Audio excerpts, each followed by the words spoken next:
Hi, this is Sandy and welcome to my YouTube channel. Today I'm going to show you how I made this card using Copic markers and the You Make My Tail Wag stamp set from My Favorite Things.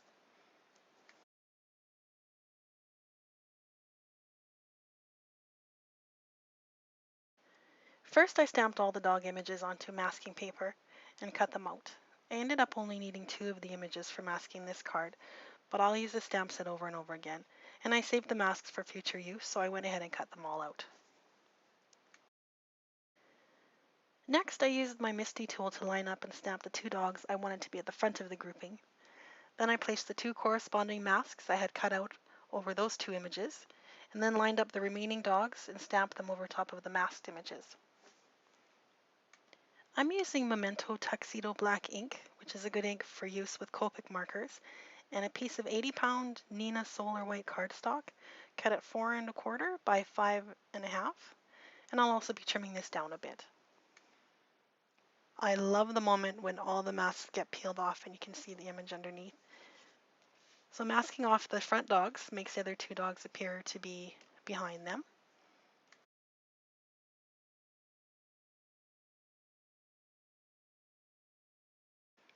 So I've already used a pencil to roughly sketch in all the elements I want to include, and now I'm using a T-square ruler to ensure the cupboards and fridge shelves are lined up straight. Once I have everything the way I want it, I'll go over the lines with a black Copic multiliner and then erase the pencil marks. While this is happening, I'll point out that the plate of chicken is on the top shelf, covered in saran wrap away from the dogs. We never want to give our furry friends chicken or turkey bones. Those bones can splinter and damage their little tummies. And so I feel like this should apply even to our make-believe stamped animals.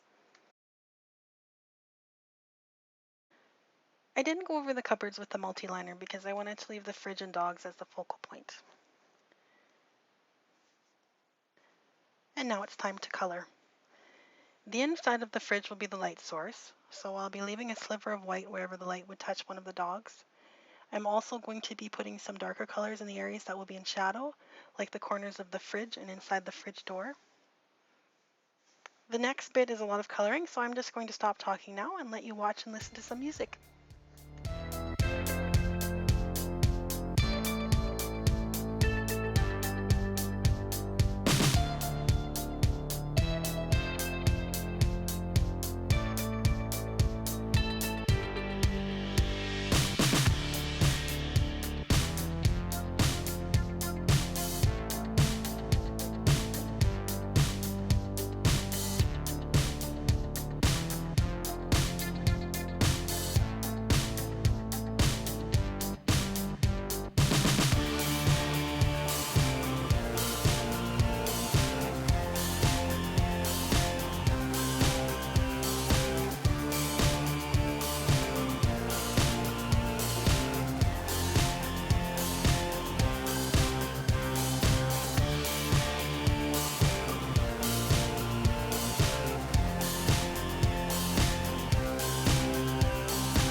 So now that all the coloring is done, I've used the largest of Simon Says Stamp Stitch Rectangles die to trim the image. And I'm adding some dark next to the cupboard door to make it appear to be just a little bit open. I printed a sentiment off on some white cardstock and cut it into a banner, and I'm just doing a bit of shading on the top.